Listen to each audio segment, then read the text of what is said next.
नमो भगवते वासुदेवाय। ओम नमो भगवते वासुदेवाय। ओम नमो भगवते वासुदेवाय। ओम नमो भगवते वासुदेवाय। ओम नमो भगवते वासुदेवाय। ओम नमो भगवते वासुदेवाय।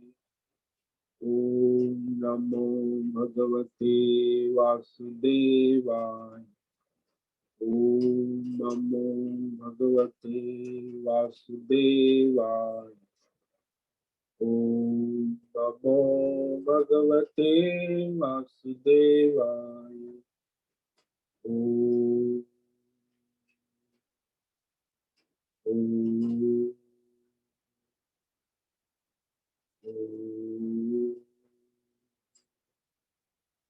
ओम श्री परमात्मने नमो नमः। ओम गं गणपतये नमो नमः। ओम सं सरस्वत्यै नमो नमः। ओम गुं गुरुभ्यो नमो नमः। ओम सहनाववतु सहनौ भुनक्तु सह वीर्यं करवावहै तेजस्विनावधीतमस्तु मा विद्विषावहै। ओम शांति शांति शांति। सदाशिव समारंभां शंकराचार्य मध्यमाम् अस्मदाचार्य पर्यन्तां वंदे गुरु परंपरा। वंदे गुरु परंपराम्। ओम पार्थाय प्रतिबोधितां भगवतां नारायणेन स्वयं व्यासेन ग्रथितां पुराणमुनिनां मध्ये महाभारतम् अद्वैतामृतवर्षिणीं भगवतीम् अष्टादशाध्यायिनीं तत्त्वामनुसन्धतामि भगवद्गीते भवद्वेषिणि। वसुदेवसुतं देवं कंसचाणूरमर्दनं देवकी परमानन्दं कृष्णं वन्दे जगद्गुरुं। नमस्ते परमं ब्रह्म सच्चिदानन्दरूपाय निर्गुणाय नमस्तुभ्यं ओंकाराय नमो नमः। सर्वे दुर्गाणि तरन्तु सर्वे भद्राणि पश्यन्तु सर्वे सद्बुद्धिमाप्नोतु सर्वे सर्वत्र नन्दतु। ओम तत्सत्। ओम ओम ओम। आप सभी ऑनलाइन नेटवर्क पर उपस्थित भगवद गीता श्रवण साधकों को आज प्रातः का अभिवादन अभिनंदन अभिवंदन। हरि ही ओम हरि ही ओम हरि ही ओम। हम सबको आज का यह दिव्य दिन तन मन धन जन देश काल विषय वस्तु परिस्थिति अवस्थाओं के साथ अध्यात्म भौतिक दैवी क्षेत्र व्यष्टि समष्टि सभी को अपने अपने पूर्व में अनंत जन्मों में किए हुए संचित धर्म अधर्म पाप पुण्य मिश्र कर्मों के पके हुए फल स्वरूप में वर्तमान में आज सभी को अपने अपने प्रारब्ध अनुसार परमेश्वरीय योग माया के माध्यम से प्रसाद स्वरूप में प्राप्त हुआ है। अतः आज का यह दिव्य दिन परमार्थ हेतु निष्काम सेवा यज्ञ देव यज्ञ ऋषि यज्ञ पितृ यज्ञ भूति यज्ञ सात्विक दान शारीरिक वाचिक मानसिक तप निष्काम कर्म योग ध्यान योग भक्ति योग ज्ञान योग साधना स्वाध्याय वेद शास्त्रों का अध्ययन अध्यापन उपासना आराधना के लिए समर्पित करें और कराए। अत्यंत दुर्लभ मनुष्य जीवन को परमार्थ हेतु सार्थक करे और कराए। आज विक्रम संवत 2080 श्रावण मास शुक्ल पक्ष की पंचमी तिथि है, नाग पंचमी कहते। ये रात्रि 1:59 तक, उसके बाद षष्ठी लग जाती है। आज है चित्रा नक्षत्र ये कल सुबह 6:30 तक। आज है सोमवार, शिव जी का श्रावण सोम, भोलेनाथ की आराधना उपासना का दिन। और यहाँ वर्षा ऋतु चल रही है, अभी वर्षा चालू है। और यहाँ का रात्रि का न्यूनतम तापमान 22 डिग्री रहा और दिन का अधिकतम तापमान 31 डिग्री। वायु की गति 5 किलोमीटर प्रति घंटा चल रही। ईस्वी सन 2023, 21 अगस्त, 21 अगस्त 2023, सुबह के 7 बजने वाले। और यहाँ कलयुग का प्रथम चरण 5248वां वर्ष 7वां व्यवस्थित मनवंतर श्वेत वराह कल ब्रह्मा जी का 26वां दिन और 51वां वर्ष अभी चल रहा। तो ऐसे अनंत कोटि ब्रह्मा और ब्रह्मांडीय परमेश्वरी अचिंत्य योग माया में हमारा यह एक ब्रह्मांड, इस ब्रह्मांड में ये पृथ्वी लोक में समुद्र के ऊपर जम्बू द्वीप में विश्व का एकमात्र वैदिक राष्ट्र भारत में उत्तर हिमालय प्रांत में उत्तराखंड राज्य में टिहरी जिले में हिमालयन शिवालिक पर्वतमाला के अंतर्गत मणिकुट पर्वत के ऊपर नीलकंठ महादेव के सामने ऋषिकेश नगरी में मुनि की रेती प्रांत में शीशम जाड़ी में औदुनवाड़ा आश्रम के सी ब्लॉक के 5 नंबर कमरे से गंगा किनारे से हम स्वामी उत्तमानंद सरस्वती भगवद गीता के आचार्य शिष्य स्वामी चिन्मयानंद सरस्वती महाराज, कैवल्याद्वैत वेद व्यास भगवत्पाद शंकराचार्य की श्रृंगेरी संन्यास परंपरा से शिक्षित दीक्षित सनातन वैदिक भारतीय हिंदू धर्म अनुसार संपूर्ण भगवद गीता ज्ञान यज्ञ ऑनलाइन चैतन्यमय जीवंत लाइव प्रसारण के अंतर्गत व्याख्यान माला में अध्याय 2 सांख्य योग के श्लोक नंबर 29 पर संस्कृत एवं हिंदी में व्याख्यान करेंगे।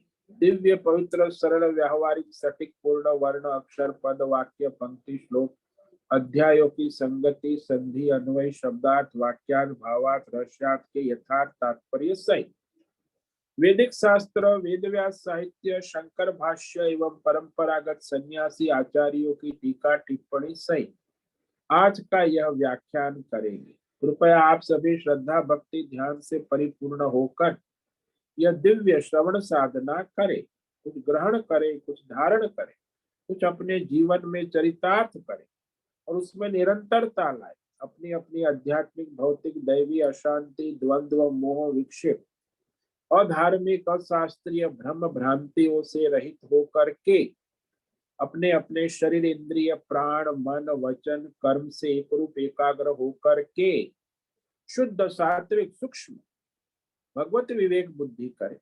वेद शास्त्र आचार्य परंपरा अनुसार विवेक बुद्धि करे। पुनः पुनः इस व्याख्यान का श्रवण करे, मनन करे, चिंतन करे, लेखन करे, चर्चा विचारणा करे, प्रचार प्रसार करे, लिख भेजे, ग्रुप में शेयर करे, अपना और सबका परम कल्याण करे और कराए। ओम तत्सत। ओम ओम ओम। तो कल हमने श्रीमद् भगवद गीता अध्याय 2 सांख्य योग के श्लोक नंबर 29 पर व्याख्यान किया था, जिसमें आत्म तत्व के दृष्टा वक्ता श्रोता दुर्लभ है, ये दुर्लभता का निरूपण हो रहा है।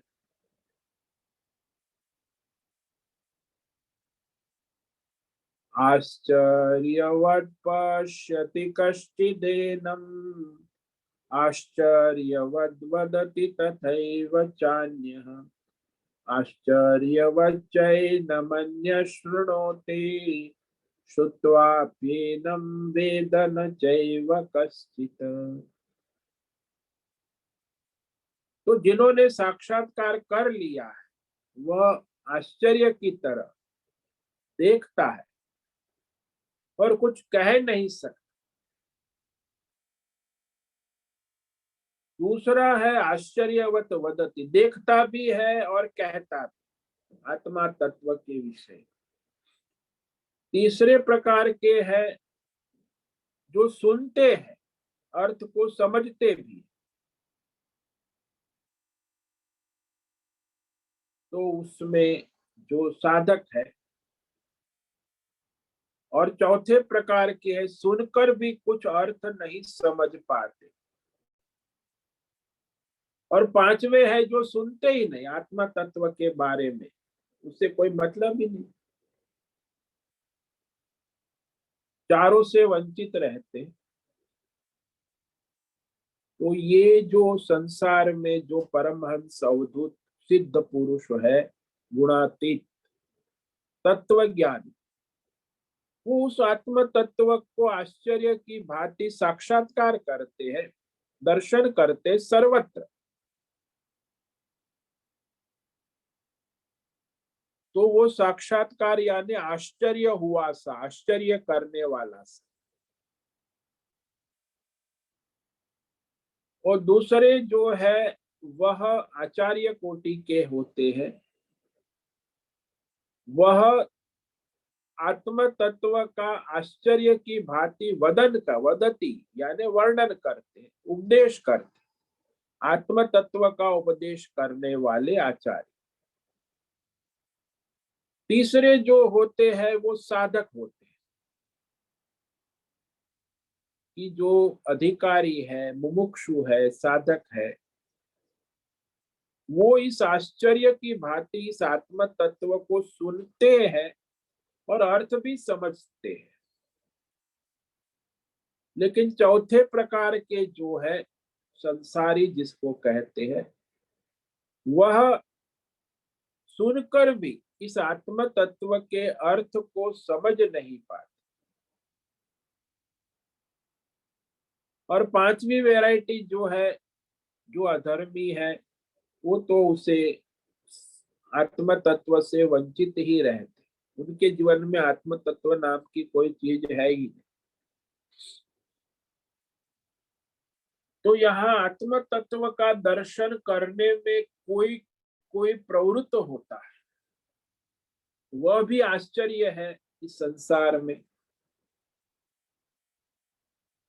भाई हम लोग संसार के दृश्य को तो सब देखते हैं, ये संसार इंद्रियों के द्वारा संसार के विषयों का ज्ञान होता है।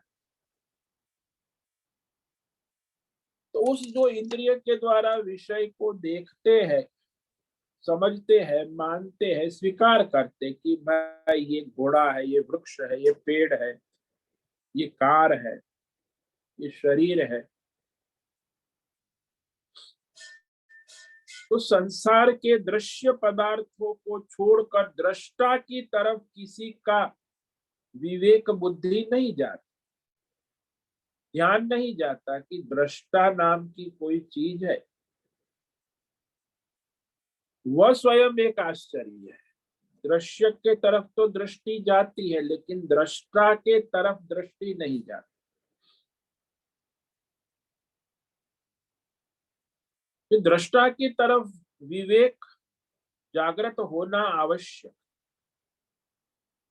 यदि दृष्टा का विवेक होने लगे तो फिर इस संसार के चक्र में से निकलने की संभावना है। कि दृष्टा को जानने की जिज्ञासा उत्पन्न हो जाए कि ये दृष्टा कौन है। दृश्य तो सब है, दर्शन भी होता है, लेकिन दृष्टा कौन है। दिखने वाले विषय को देखने की इच्छा तो सबकी है, कि मनुष्य को ब्रह्म लोक जाना है, वैकुंठ लोक, शिव लोक, स्वर्ग लोक देखने की भी इच्छा होती, जाकर देखते भी सर्वत्र क्या है। परंतु उस देखने वाले साक्षी दृष्टा को नहीं देख पा। दृष्टा कौन है इसकी जिज्ञासा नहीं होती। यही कारण है कि उसका परमार्थ दर्शन नहीं हो पाता। दृष्टा को देखने की जिज्ञासा होना ये बहुत ही आश्चर्य है। इसलिए इस आत्म तत्व को देखना दुर्लभ है, क्यों दुर्लभ है? क्योंकि उस आत्म तत्व को देखने की जिज्ञासा होना ही अति दुर्लभ।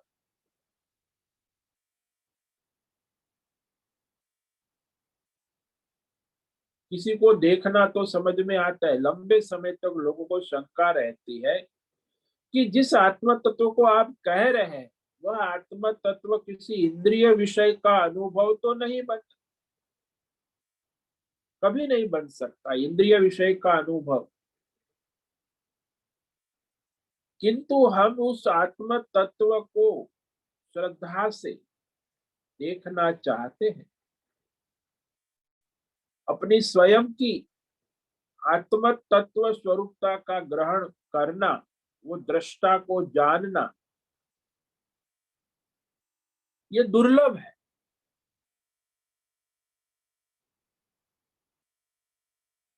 कैसा? क्योंकि हम ही वह तत्व है और अपनी तत्व रूपता का ग्रहण नहीं कर पा रहे। आत्म तत्व और कोई नहीं, हमारी आत्मा ही आत्म तत्व, और उसी को ग्रहण नहीं कर पाते, इसीलिए उसकी जिज्ञासा भी नहीं होती आसानी से।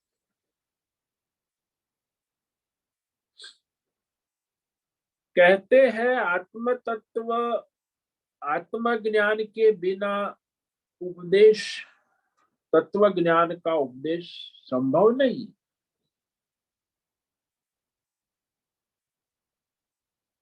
तो आत्मज्ञान के बिना परमार्थ तत्व ज्ञान के उपदेश के संभव नहीं होने के कारण कि वो भाई आत्मज्ञान से ही तो उपदेश होगा ना।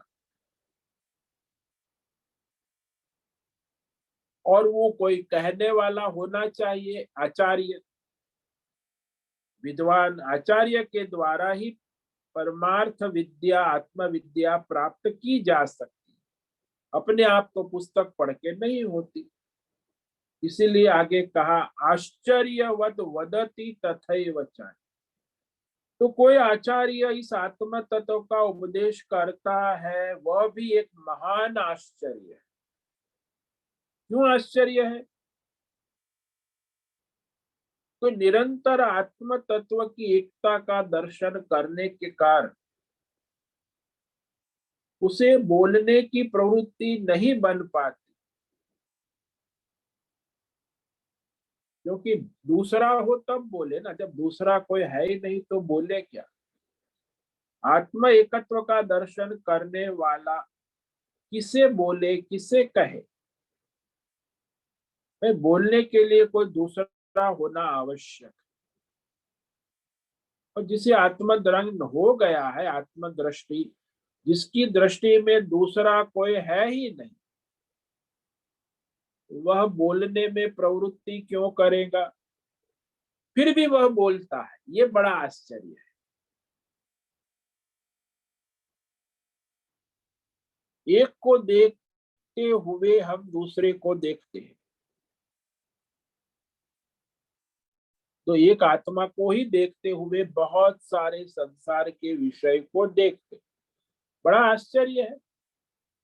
दृष्टा के बिना हम कुछ देख नहीं सकते, सारे दृश्य है जिसके द्वारा देख रहे हैं उसी को हम नहीं देख सकते। तो इस दृष्टा को कराने वाली जो है विवेक, तो दृष्टा से हमें अलग कराने वाली जो दृश्य है, संसार है, द्वितीय को दिखे न वाला जो है, वही आश्चर्य है।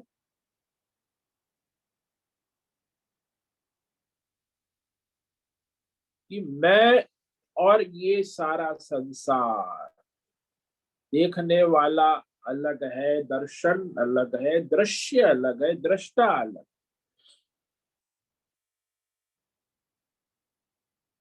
तो यहाँ आचार्य लोग कहते हैं कि ये जीवात्मा के पूर्व जन्मों के संस्कारों के कारण ऐसी प्रतीति होती,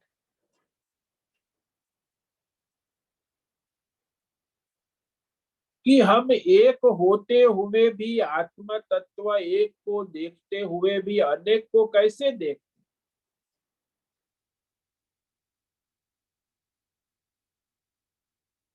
तो एक में अनेक का दर्शन हो रहा है। और एक ही है जो अनेक रूप में दिख रहा है।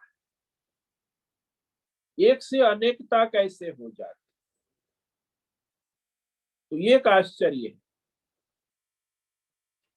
जो आत्मज्ञानी मानता है इस विषय में उसे तो कोई विवाद नहीं है, लेकिन जो विवेक करता है कि जो शंका मनुष्य में हो रही है कि दूसरे को देख नहीं सकता, वह दूसरे को देखता है, तो अज्ञान नहीं मिटेगा।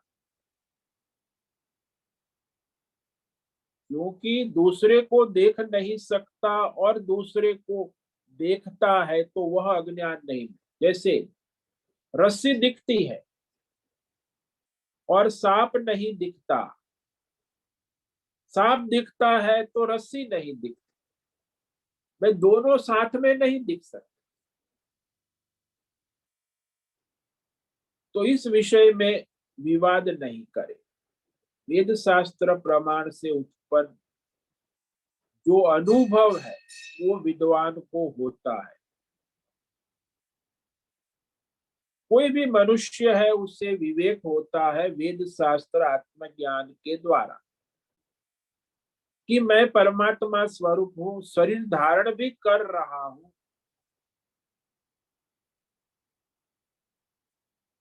तो वह आत्मज्ञानी का अनुभव नकारा नहीं जा सकता। आचार्य कहते हैं कि आत्मज्ञानी आत्मा का अनुभव करता है। तो यहाँ जो अनुभव की बात है ना, ये स्पष्ट है कि जिसे अनुभूति हो गई है वो कहता है कि ये आत्मा जो है वह मैंने अनुभव में लाया हूं। अब वो अनुभूति की है तो मुझे यह अनुभव होता है, यह अपने शिष्य साधकों को बोध करा सकता है, क्योंकि स्वयं अनुभूति किया हुआ है। जिसने स्वयं अनुभूति नहीं की दूसरों को कैसे अनुभूति करा सकता है। इसलिए साधक शिष्य को इस बात का स्वीकार करना होगा कि जिसको अनुभव हुआ है वही अनुभव करा सकता है।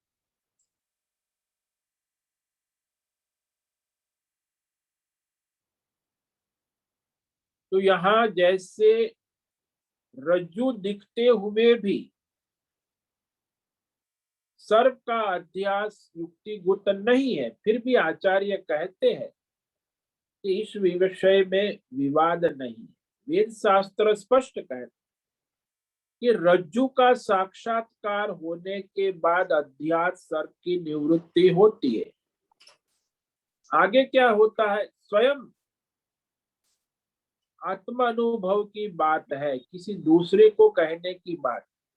स्वानुभव, स्वयं स्वात्म अनुभव।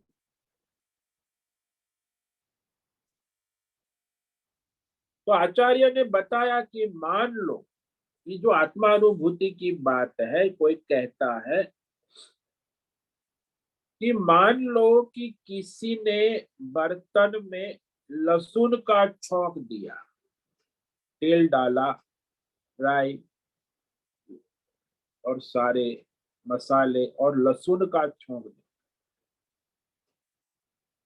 अब उस बर्तन को उसने धो डाला, रगड़ रगड़ कर मांज दिया, किंतु वहां लहसुन की गंध फिर भी बची है।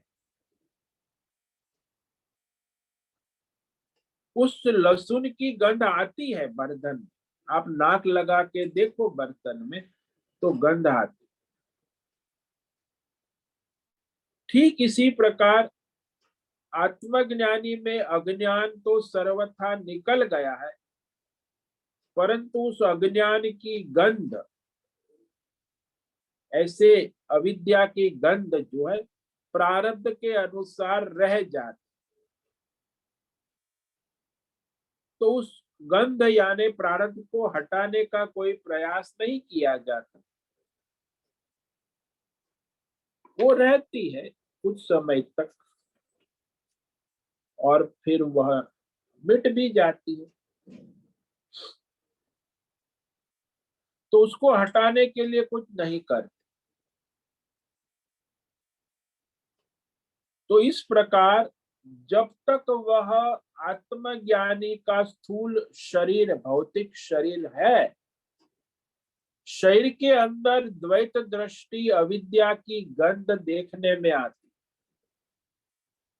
प्रारब्ध है ना, शरीर है तो वहां तो अविद्या, द्वैत दृष्टि रहेगी। लेकिन इससे हम ये नहीं भी नतीजा निकाल सकते कि अविद्या अज्ञान है, परंतु इतना ही कह सकते हैं कि पहले अज्ञान था, अभी नहीं है, केवल अज्ञान का आभास मात्र। जैसे बर्तन में लहसुन है नहीं, लेकिन बर्तन सब मांज दिया गया, फिर भी उसमें लहसुन की गंध है, उसमें गंध प्रतीत हो रही। इसलिए कुछ आचार्यों ने कहा कि एक का आत्मज्ञान होने के बाद भी अनेक संसार की गंध रहती है, अनेकता। तो उससे वह आत्म उपदेश कर लेता है। तो आत्म उपदेश उसी से होता है जो वदति कह सकते, आत्म तत्व की, क्योंकि उसने अनुभूति कर ली।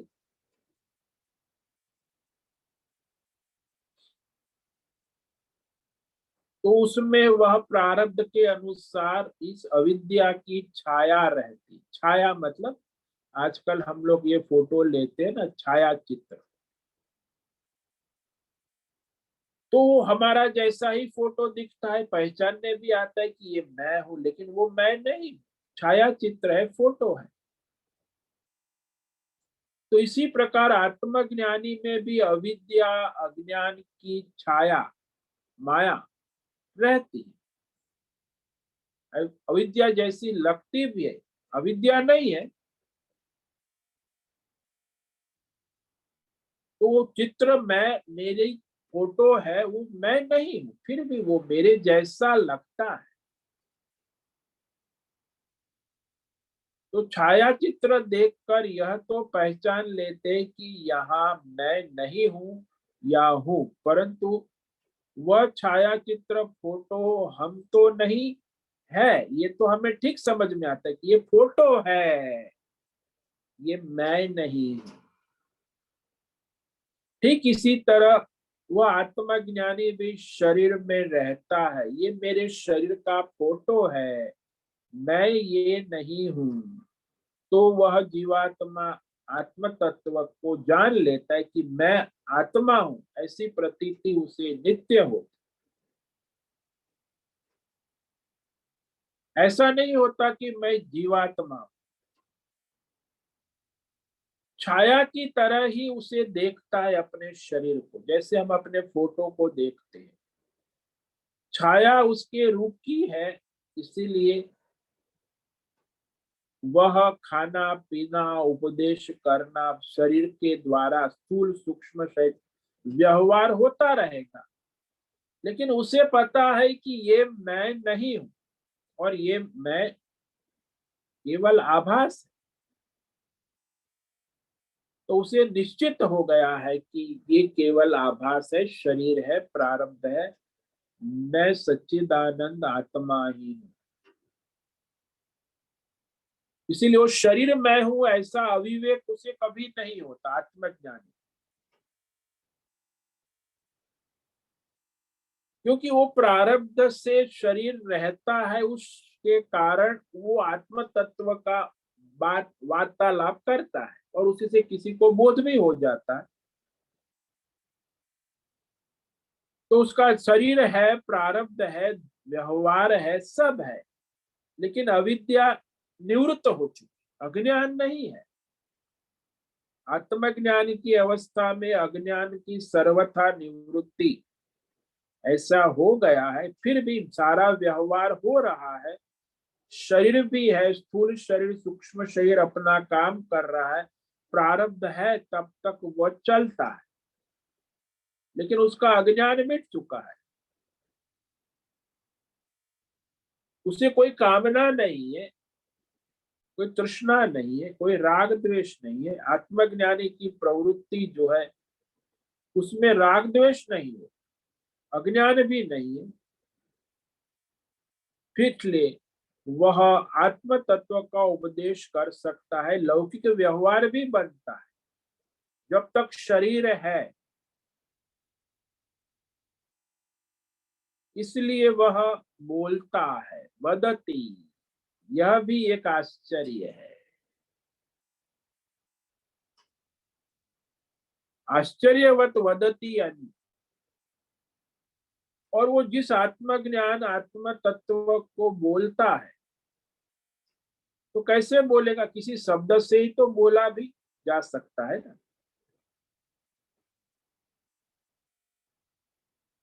और वो तो बोलता है, यह भी एक आश्चर्य है। हालांकि उससे शब्द बोला नहीं जाता, फिर भी बोलता है। बार बार वेद शास्त्र कहते हैं वाणी से उसको कभी प्रकट नहीं कर सकते, जो वाणी से कभी प्रकट नहीं हो सकता वो वाणी से प्रकट करता है। कैसे करता है, ये महान आश्चर्य है।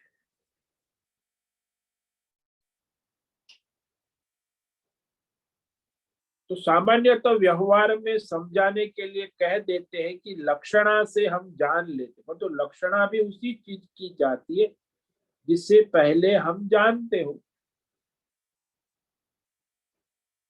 जैसे किसी ने कहा कि हमारा घर सड़क पर है, पूछा था तुम्हारा मकान कहाँ है? भाई सड़क पर है। कहाँ? तो मेरा मकान सड़क पर, ये वाक्य कोई कहता, उन्हें सड़क ढूंढ ली, मकान नहीं मिला। उससे पूछते कि वह कहाँ है, चलो दिखाता हूँ। तो जाकर सड़क के किनारे पर अपना मकान दिखाता है। सड़क पर मकान है कहा, लेकिन है तो किनारे पर। समझने के लिए हमें किनारे का ज्ञान होना चाहिए।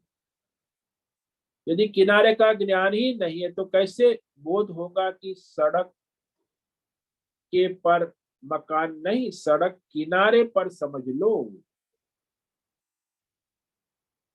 तो इस तरह हम कई विषयों को लक्षणा से समझ लेते हैं। यह पता लग जाता है, लक्षणा से कई तरह के विषय समझ में आ जाते। कि सिंध देश के घोड़े प्रख्यात है, सिंध देश का सेंधा नमक प्रख्यात है। तो सिंध शब्द से, उच्चारण से कई चीजें समझ में आ जाती। कोई सेंधा कहता है तो हम सिंध देश को याद, सेंधा नमक।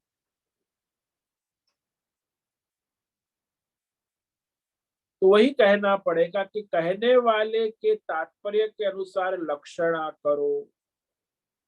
जब उसका तात्पर्य पता लग गया तो लक्षणा की क्या जरूरत है। इसीलिए वदन, वह कैसे कहा जाता है वह समझ में नहीं है, लेकिन कहा जाता है। इसीलिए जो आत्म तत्व का उपदेश करने वाले हैं, वदती, ये महान आश्चर्य।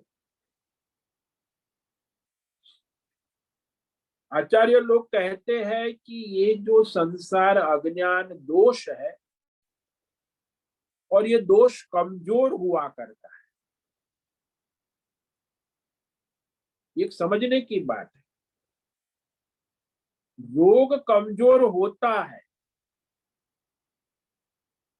इसलिए औषधि से दूर होता है। रोग एक दोष है, स्वास्थ्य दोष नहीं है। आजकल लोग कहने लगे कि दोष प्रबल होता है, वह गुण को दबा देता है। यह केवल इस बात को बताता है कि हमने गुण को दृढ़ नहीं किया है। जैसे दवाई तभी रोग दूर करेगी जब रोग से अधिक दवाई का उचित प्रयोग करोगे। चिकित्सक ने कहा कि 5 दिन तक सुबह शाम औषधि का सेवन करो।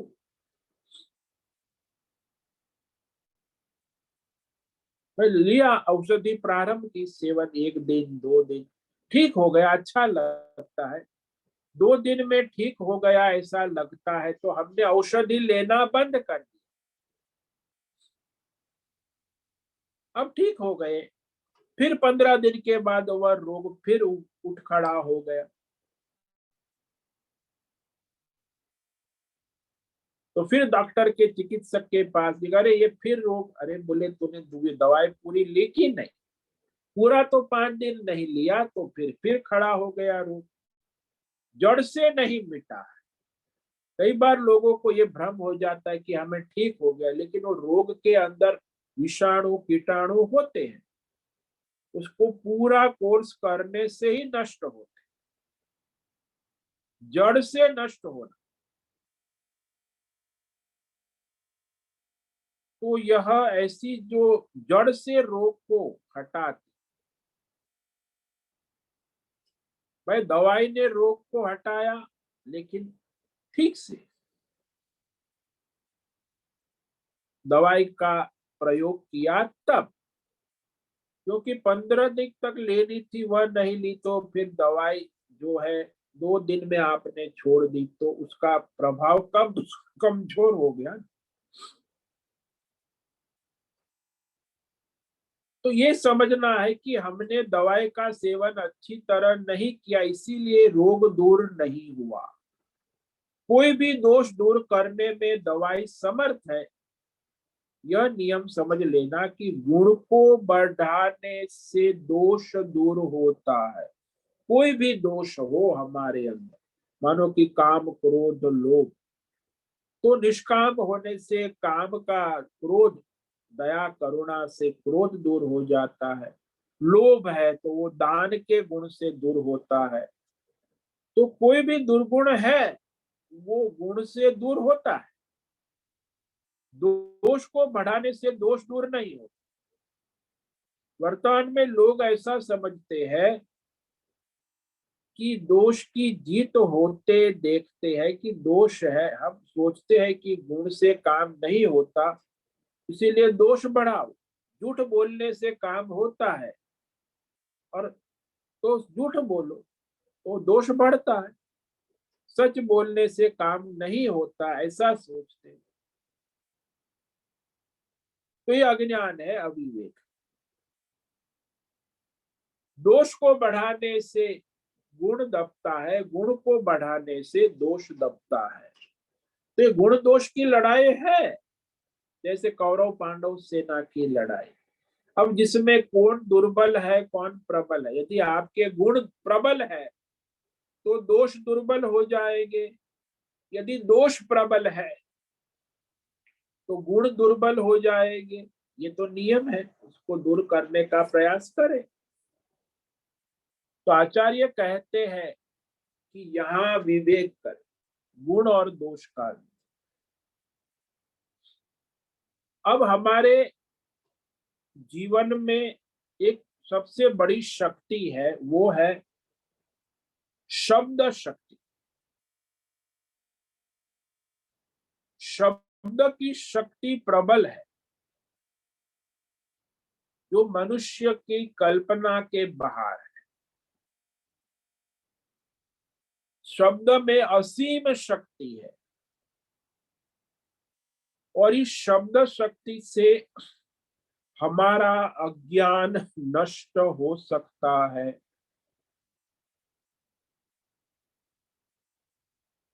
शब्द की शक्ति अज्ञान को नष्ट करने में समर्थ है। वो कैसे भाई? बोले शब्द शक्ति से हमारा अज्ञान से उत्पन्न मोह नष्ट हो जाता है। तो इससे सिद्ध होता है कि शब्द में अज्ञान को नष्ट करने का सामर्थ्य है।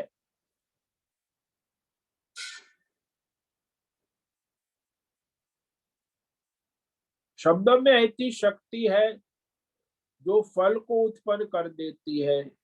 यदि शब्द का श्रवण ठीक से किया जाए तो वो शब्द जो है फल को अवश्य उत्पन्न करेगा, अविद्या को कमजोर करे।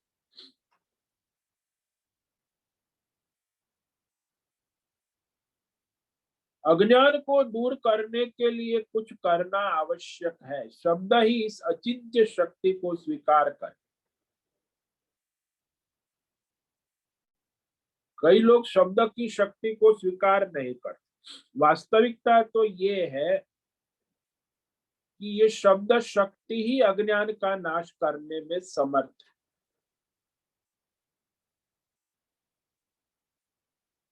जैसे आचार्य श्री दृष्टांत दिया करते हैं कि रात में सोया हुआ मनुष्य सो रहा है, खर्राटे ले रहा है, रात के मध्य रात्रि में गहरी नींद में,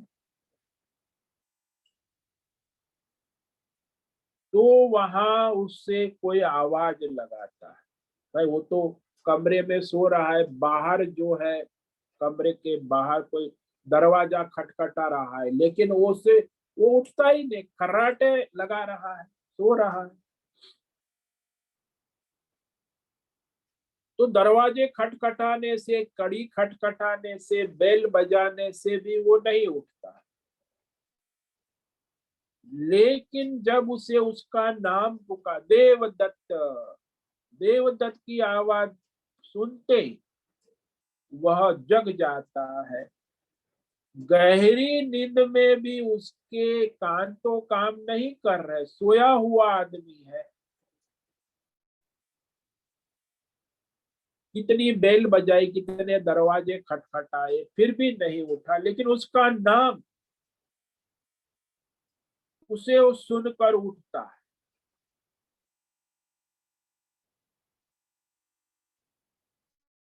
तो गहरी नींद में वह नाम शब्द उसका जो है ना, वो उसे जगा दे। कान तो काम नहीं करते, फिर भी वह जग जाता है।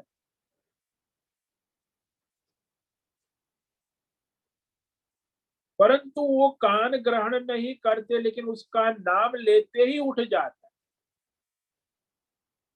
तो उस शब्द को कैसे सुन लिया?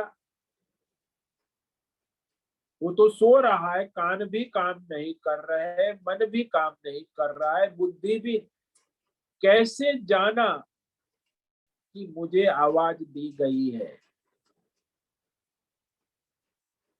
यही समझना पड़ेगा कि ये शब्द की अचिंत्य शक्ति है। सोच नहीं सकते, परंतु शब्द के प्रभाव से वह उठ जाता है।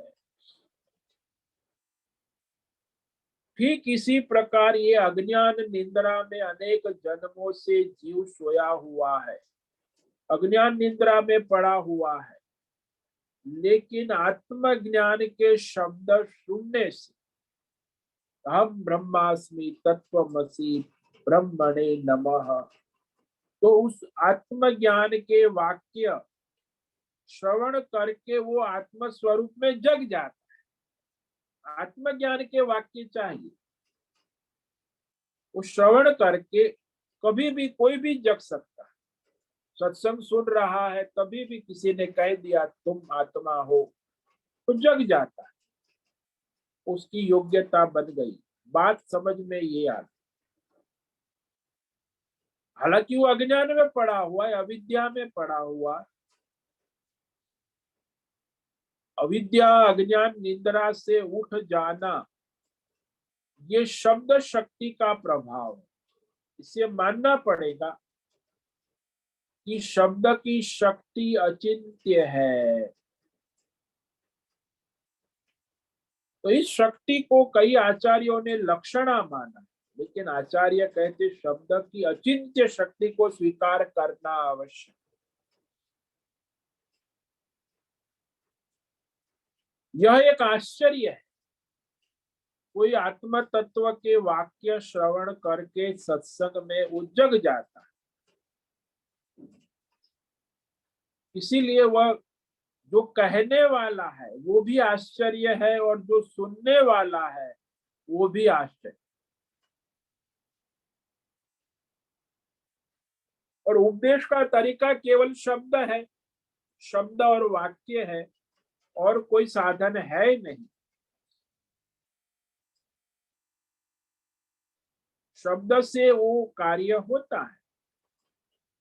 जग गया, इसका बोध केवल इसी से है कि वह शब्द कार्य कर गया। कई बार पूछते कि भाई आप तो बड़े सत्संगी है, इतने साल से आत्मज्ञान पढ़ते हैं, पढ़ाते हैं, आत्मज्ञान हो गया कि नहीं हुआ? भाई तुम्हें आत्मज्ञान हुआ कि नहीं हुआ, इसका पता कैसे लगे? तो वेद शास्त्र बिल्कुल स्पष्ट शब्दों में कहता है कि जो शोक मोह को तर जाता है, जिस शोक मोह से छूट जाता है, उसे आत्मज्ञान हो गया।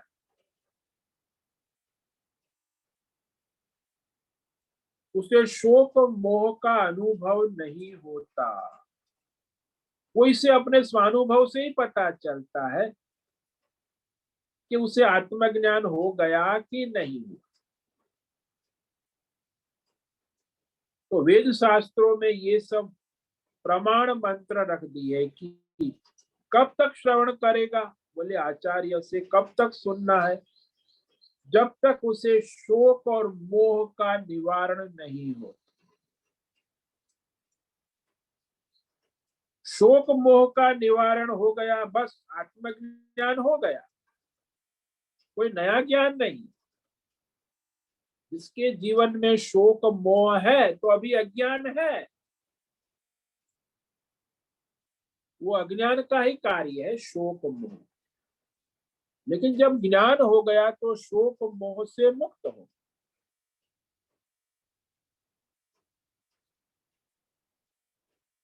तो यहाँ सोने को चमकाने के कुछ नहीं जोड़ना पड़ता, सोना तो हमेशा चमकता रहता है। हाँ, उसमें जो मिलावट है उसे सुनार दूर कर देता है, लेकिन सोना तो चमकता ही रहता। वो मिलावट को हटाने की प्रक्रिया होती है, लेकिन सोने की चमक स्वाभाविक है। इसी प्रकार आत्म स्वरूप नित्य आनंद सच्चिदानंद है, परमात्मा स्वरूप है।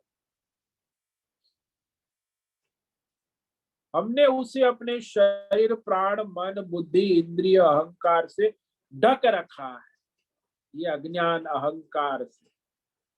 इसलिए हमें लगता है कि मैं जीवात्मा हूं, मैं संसारी हूं, मैं परमात्मा का रूप कैसे हो सकता हूं?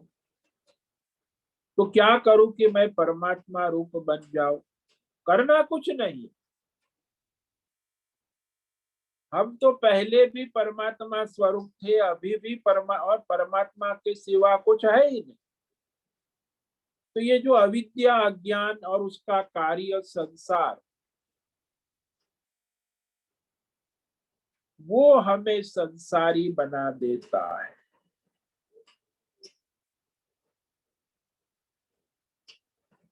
जिसने इस अज्ञान का निवारण कर दिया तो अज्ञान का कार्य का भी संसार का भी निवारण हो गया, और वह तत्व ज्ञान से सिद्ध हो जाता।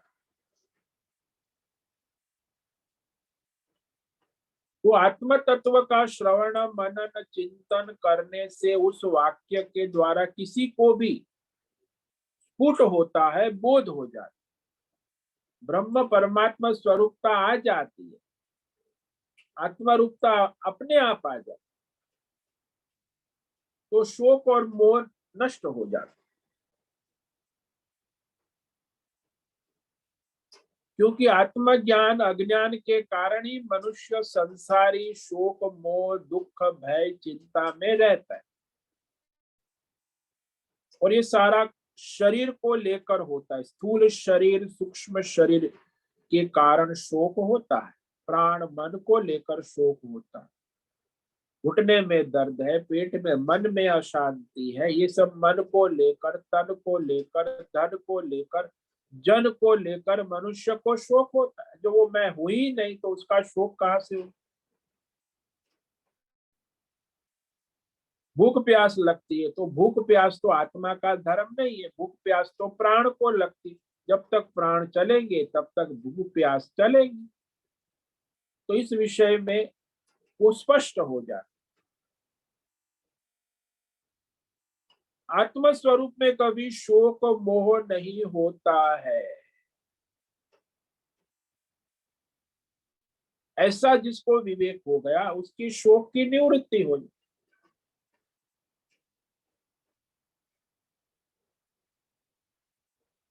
तो यह आत्मज्ञान शब्द के द्वारा अज्ञान हट जाता है।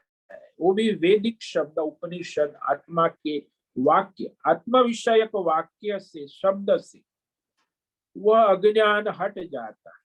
और ज्ञान जिसको हो गया तो ये बड़ा आश्चर्य है।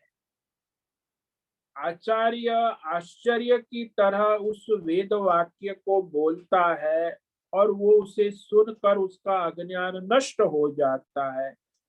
यह आश्चर्य है। तो बोलने वाला भी आश्चर्य है, सुनने वाला भी आश्चर्य है। तो इस प्रकार आज हमने ये विचार विवेक किया कि आत्म तत्व को बोलना, उस पर व्याख्यान करना, उसके वाक्य बोलना और सुनना, ये दोनों आश्चर्य है। कि बोलने वाला बोलता है, सुनने वाला सुनता है और उसका अज्ञान नष्ट हो जाए, और कोई साधन नहीं। शब्द शक्ति है और उसी के द्वारा अज्ञान नष्ट हो। तो आगे जो है उस पर हम कल विचार करेंगे। आश्चर्यवत् शृणोति, और सुनकर भी जिसे ज्ञान नहीं होता, जो अज्ञानी है, संसारी। आश्चर्यवत् पश्यति कश्चिदेनम्, आश्चर्यवत् वदति तथैव चान्यः, आश्चर्यवच्चैनमन्यः शृणोति, श्रुत्वाप्येनं वेद न चैव कश्चित्। ये आत्म तत्व बड़ा रहस्यमय है। कोई कोई महापुरुष सिद्ध इसे अपने साक्षात्कार कर लेता है। आश्चर्यवत् पश्यति।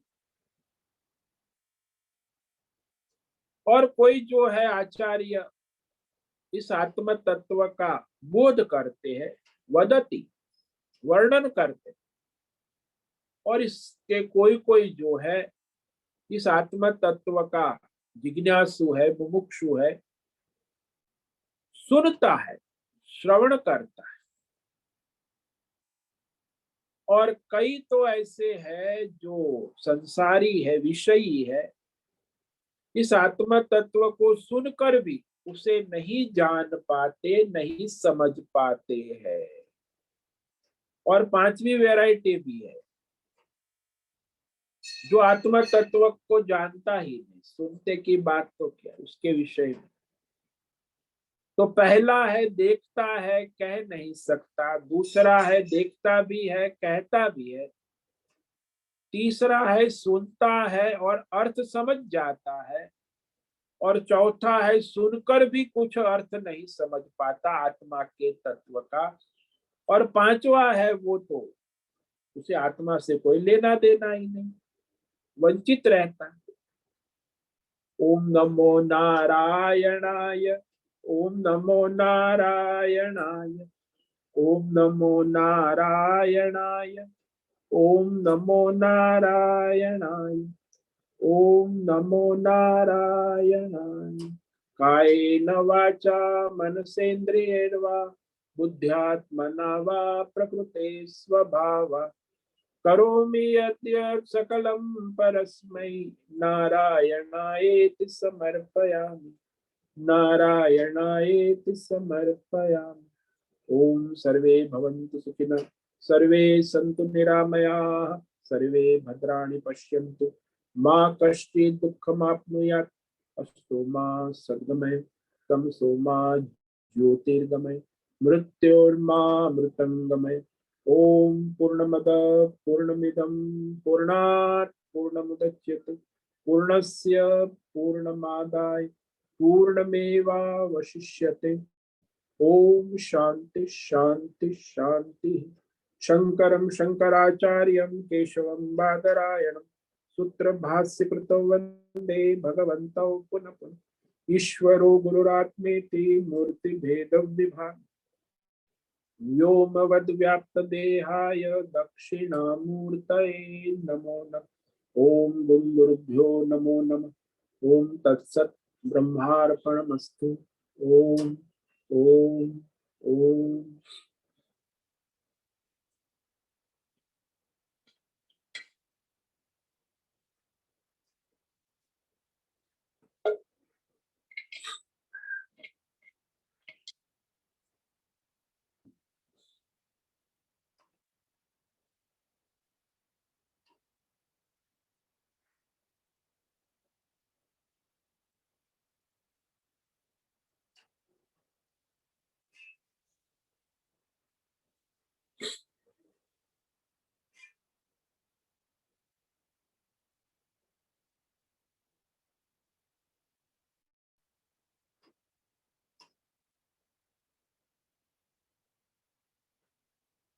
पांच मिनट है, किसी साधक को कोई प्रश्न है अभी पूछ सकते।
तो आज उपस्थित है प्रकाश आनंद दोषा होस्ट, मद्रेश अजय रत्नपारखी, अनंत कुलकर्णी, अंजलि जोशी, अनु जेठे, दीदी शर्मा, दिव्याबेन दवे, एकनाथ कुलकर्णी, गीता मेनन, जीवी कुमार, जयंती पांडा, ज्योति धूमल, लीलावती बड़ेकर, माधवी आचार्य, मीनाक्षी काले, नैना पुरोहित, पंकज भट्ट, पूनम पास्ते, राजेश मोलकर, रूपेश पाटिल, संजीवनी रानडे, शैलजा कुलकर्णी, शोभन व्यास, सुचिता पाटिल, सुनील ठाकुर, सुनीता कुलकर्णी, अनंत कुलकर्णी, तुषार चौधरी, उषा मेनन, विनायक कुटोजी, विशाल बेडेकर, बीना सिंगाड़े और पृथ्वीराज मालो। तो इतने लोग आज उपस्थित है। बस आप मनन करें, श्रवण करें। ये आत्म तत्व का आश्चर्य कह रहे हैं। आत्म तत्व के दृष्टा, वक्ता, श्रोता दुर्लभ है, आश्चर्य है। तो इस पर हम कल विचार करेंगे। आगे की पंक्ति की आश्चर्यवत शुणोति, जो सुनता है, आप लोग सुन रहे हैं, वो भी एक आश्चर्य है। ठीक है, आज का समय पूरा हो गया। सभी साधकों को आज सोमवार का ओम नमो नारायणाय, सबको ओम नमो नारायण, ओम नमो नारायण। सभी साधकों को ओम नमो नारायण, ओम नमो नारायणाय स्वामी जी। ओम नमो नारायण, ओम नमो नारायण स्वामी जी। सभी को ओम नमो नारायण। बहुत से निवेदन है, आज का सत्संग पूर्ण करें। ओम नमो नारायण। आज का यह दिव्य सत्संग हम यही पूर्ण करते हैं। सभी साधकों को ओम नमो नारायण। सभी साधकों को ओम नमो नारायणाय।